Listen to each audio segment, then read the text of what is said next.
بغیر تقوی کے جائے گا تو جہنم کی تپتی ہوئی دہکتی ہوئی آگ میں اس کو ڈالا جائے گا اور اسے جلا کر کے اس کے کچرا کو، اس کی گندگی کو، اس کی خرابی کو وہاں نکالا جائے گا۔ آپ یہ بتائیے کہ اگر سونا چاندی گندا ہو جاتا ہے تو ڈائریکٹ اس کا زیور بنا لیتے ہیں یا پہلے تیزاب وزاب ڈال کے صفائی بھی کرتے ہیں؟ بولو بھائی، پہلے صفائی ہوتی ہے تب جا کے زیور بنتا ہے۔ اگر انسان دنیا میں تقوی اختیار کر کے اپنے ظاہر اور اپنے باطن کو ٹھیک نہیں کیا، درست نہیں کیا، کچرا اور گندگی لے کر کے چلا گیا دنیا سے، تو اللہ تبارک تعالیٰ جہنم کے تیزاب اس کی بھٹی میں ڈالے گا اور وہاں اس کو تپایا جائے گا، وہاں گندگی کچرا کو نکالا جائے گا۔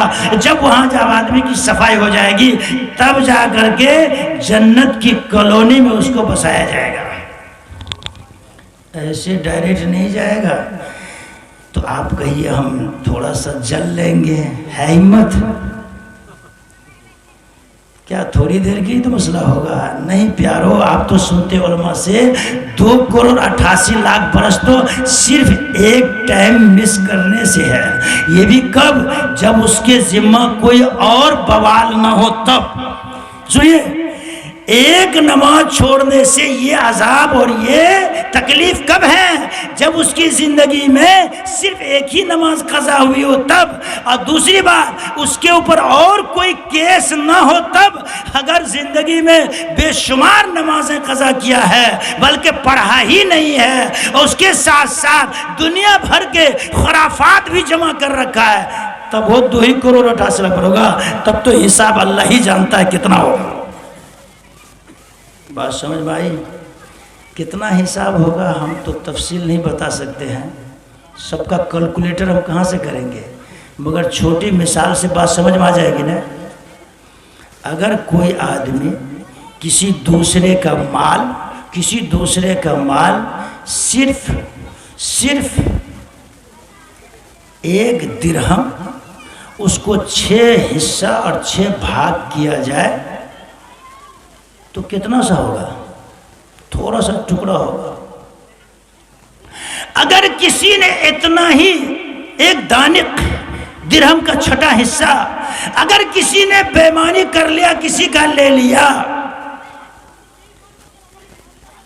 اتنی لمبی چوڑی مثال آپ کو سمجھ میں آئے گی۔ 1 چھدام، 1 چونی پرانے زمانے کے حساب سے، ہمارے زمانے سے 1 ٹکا، اب تو سمجھ میں آئے؟ اگر اتنا سا حصہ کسی انسان کا دبایا تو سنو، 500 مقبول نماز کا جو ثواب ہوتا ہے اس کے بدلے میں اس کو دینا پڑے گا۔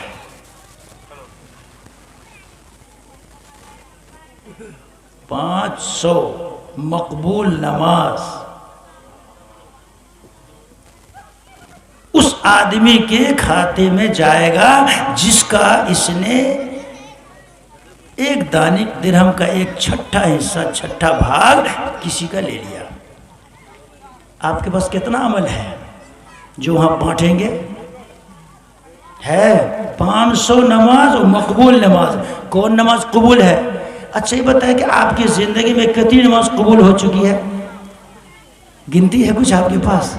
ایک آدمی بتا دے کہ میں نے اتنی نماز مقبول نماز پڑھی ہے، وہی دے دیں گے ان کو۔ ہے کچھ؟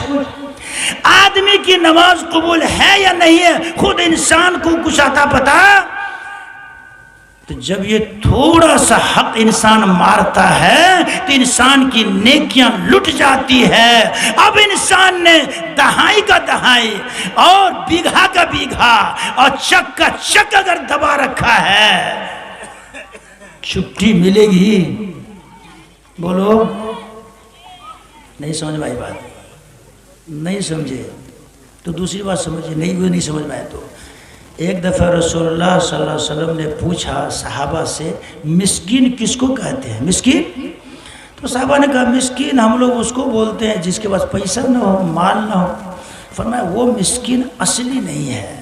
اصلی مسکین سنو، ایک آدمی دنیا سے جب گیا تو نیکیوں کا انبار لے کے گیا، نماز ہے، روزہ ہے، حج ہے، زکوٰۃ ہے، تسبیح ہے، تلاوت ہے، بے شمار نیکیوں کا ڈھیر لے کے گیا۔ وہ خوش ہے کہ میرے پاس نیکی کا بہت بڑا خزانہ ہے، خوش ہو گیا۔ مگر جہاں اس نے نیکیوں کا انبار و ڈھیر لگایا، سنو، اس دوسری طرف کسی کی جائیداد کو غصب کیا، کسی کو مارا، کسی کا آل کاٹ لیا، کسی کی زمین بیمانی کر لیا، کسی کا روپیہ دبا لیا، کسی کی غیبت کی، کسی کی چغلی کی، کسی کو ستایا، کسی پر ظلم کیا۔ غرض جہاں نیکیاں اس نے کی، اس کے ساتھ ساتھ اس نے انسانوں کے حق کو بھی مارا ہے۔ قیامت میں اللہ انصاف کا ترازو قائم کرے گا اور اللہ کہے گا کہ اے، اور وہ حق والے آئیں گے، یا اللہ میرا حق دبایا تھا، میری زمین اس نے دبا لی تھی، بےمانی کر لیا تھا، آج مجھے انصاف چاہیے۔ اللہ کہے گا اس کی نیکی تم اس سے چھین لو، اس کی نیکی تم اس کے بدلے میں لے لو، کیونکہ وہاں زمین تو ہوگی نہیں، وہاں زمین تو ہوگی نہیں، آدمی کا پیسہ بےمانی کیا تو پیسہ تو ہے نہیں وہاں، تو بدلہ کیسے دیا جائے گا؟ اللہ تو انصاف کرے گا، کیوں؟ اللہ انصاف کرنے والا ہے یا نہیں بھائی؟ ہمارے دنیا کے نیتا اور مکھیا کی طرح تھوڑی ہے کہ گھوس کھا کر کے دبا دیا، اور جج کی طرح کہ گھوس لیا اور ظالم کو آگے انصاف دے دیا اور مظلوم کو الٹے ستا کر کے اور تہمت پہنچا دیا۔ اللہ انصاف کا ترازو کھڑا کرے گا، اور ترازو انصاف کر کے حق والے کو حق دلائے گا۔ کیسے دلائے گا؟ کہ اس کی نیکی اس کو دو۔ کون حساب سے؟ میں نے بتا دیا، ایک دانے کے بدلے میں 500 برس کی نماز۔ ہو سکتا ہے کہ ایک ہی آدمی اپنا حق وصول کرے، اس کا سارا ATM کا پیسہ خالی ہو جائے، بچا ہی نہیں کچھ۔ ایک ہی آدمی لیٹ لے لیا، ادھر کچھ بچا ہی نہیں بیلنس۔ اور حق کے مانگنے والے بہت لوگ ہیں، بھائی ہے، پڑوسی ہے، رشتہ دار ہے، دور والے ہیں، بہن ہے، یہ سب لوگ حقدار ابھی موجود ہیں، اور میرے جھولے میں نیکی ہے ہی نہیں، وہ تو ایک ہی دفعہ ٹچ کیا اور ساری نیکی لے لیا، یہ سارا جھولا خالی ہو گیا۔ اب کیا کرے گا؟ کیا دے گا؟ وہ نیکی ہے ہی نہیں۔ کہا جائے گا جتنے حقدار ہیں سارے حق والوں کا گناہ اپنے سر پر لو اور جہنم کے گڑھے میں چلے جاؤ۔ نیکیاں تو بہت کی اس نے، مگر لوگوں کا حق دبا کے گیا، ساری نیکی تباہ ہو گئی اور الٹے گناہوں کا بوجھ سر پہ لے کر کے جہنم کے گڑھے میں پڑا۔ مسکین تو اصل میں یہ ہے کہ کمایا تو بہت لیکن سب گما دیا، کچھ باقی بچا کے نہیں لے گیا، یہ اصل میں فقیر اور مسکین ہے۔ اب تو سمجھ میں بات ہے؟ اب تو سمجھ میں آیا؟ اب بتاؤ کہ ہم لوگ کتنے بڑے ظالم ہیں، اور ہم لوگ دوسرے کا حق دینے میں کتنا کنجوس ہیں۔ اگر آدمی اپنا حق مانگتا ہے تو ہمارا دل ٹوٹتا ہے کہ حق کیوں مانگ رہا ہے، یہ اپنا حق کیوں ہم سے مانگ رہا ہے، سب ہم کو کیوں نہیں چھوڑ کے چلا جاتا ہے۔ آج پورا علاقہ ہمارا اس گناہ میں ڈوبا ہوا ہے، سمندر نہیں بلکہ اتھاہ مہاساگر میں انسان ڈوبا ہوا ہے، مگر پانی کے نہیں، آگ کے سمندر میں ڈوبا ہوا ہے۔